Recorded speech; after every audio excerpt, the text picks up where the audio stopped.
This here's from The Guardian. Diddy's lawyers are banking on the mutual abuse defense. Newsflash, it's not a thing.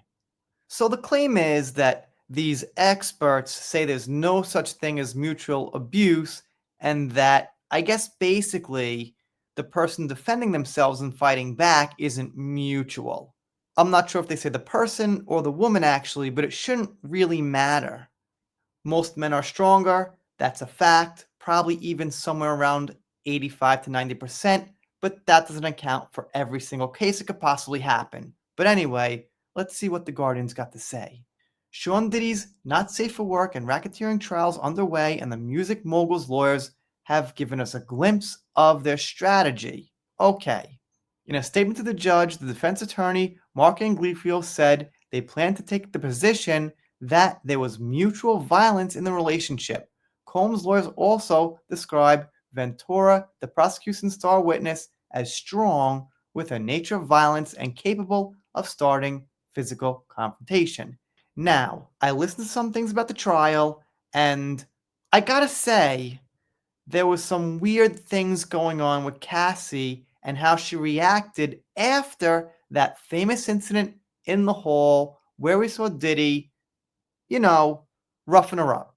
That happened, that got physical. Obviously, that's not a debate, but after that, it seems like she sent a lot of lovey-dovey text messages. She wanted to get back with him and things like that after she made some serious claims worse than what happened in the hall. And it just kind of made me think, why? However, I digress. I'm just saying the rabbit hole needs to get a little bit deeper. This is a classic men's right fair, and now is a great time to remind everyone that mutual abuse isn't a thing, and it is extremely dangerous to allow celebrities to normalize it.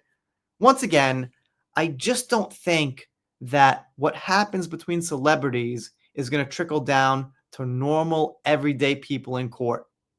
She goes on to say that most experts agree there's no such thing as intimate partner violence.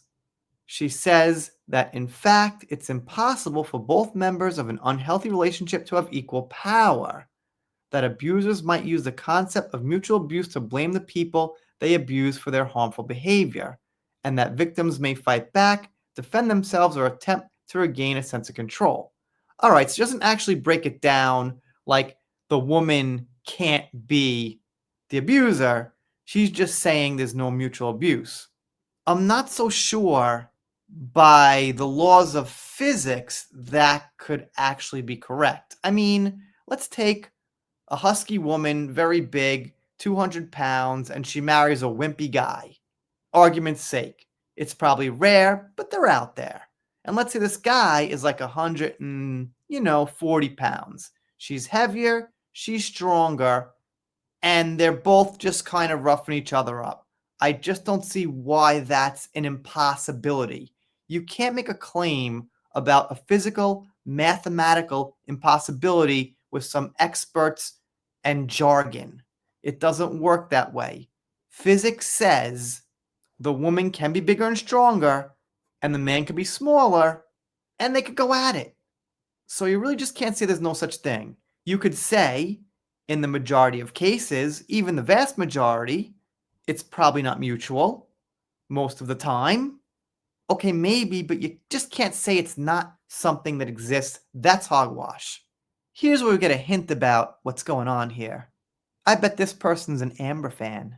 It's Amber Heard and Johnny Depp all over again. It's no surprise that Combs' lawyers are deploying the same tactics, seeing how successful Depp's lawyers were in painting Amber as violent, unhinged person and not a victim who was fighting for her life. Whoa, what the FUCK, man? So that's implying that Amber was the victim from The Guardian right now in 2025.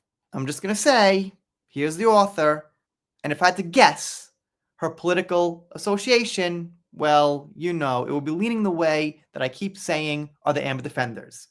I just see it so much. Ruth Glenn, the CEO of National Coalition Against Domestic Violence, told Rolling Stone, of course, Rolling Stone, who wrote like 99 negative articles about Johnny during the case, that there's no such thing as mutual abuse. So that source right there, once again, hogwash, in my silly opinion. The guy says there's no such thing as mutual abuse. You've got a primary aggressor and a primary victim. What could be happening is you have a survivor doing what they need to do to defend themselves. So you're saying there can never be, as a law of physics, two people of the same strength abusing each other. I'm going to say it's physically possible. Therefore, it definitely exists. The demonization of female victims in order to absolve their male abusers works well in a society that already doesn't believe women and conveniently refuses to acknowledge how trauma and a tremendous imbalance of power can force them to stay in those violent relationships. Yeah, I'm not going to deny that like billionaires have some power and, that's common sense. And the other thing is, let's not get laser focused on Cassie here. This is not like Cassie versus Diddy and that's it. There's a lot of other people saying he did stuff. My hunch from the beginning was that some people are exaggerating and lying or whatever, and some people are legit. And we've got some details here. We've heard that Combs had Cassie urinated on, forced to have sex for days with no sleep while on her period, forced to have sex with escorts while he watched and recorded, made her carry his guns and beat her at the slightest provocation. I'm not exaggerating when I say the stuff coming out of this trial is some of the most gruesome and horrifying I've ever heard. Now here's the thing, let's not get confused. I don't have a reason to think that Cassie lied. This stuff probably happened. I would imagine that Diddy had a lot of women in his time and he developed some fetishes because that's what happens when you've got all the normal sex in the world for like 35 years straight. You want, some weird stuff probably. My problem is them sneakily siding with Amber and saying there's no such thing as mutual abuse. In this case, it seems like there wasn't. Probably not. Probably Diddy did this stuff and Cassie was the victim. But that doesn't fucking mean that there can't be mutual abuse in other cases, and that doesn't mean Amber was demonized for no reason. These people so conveniently forget.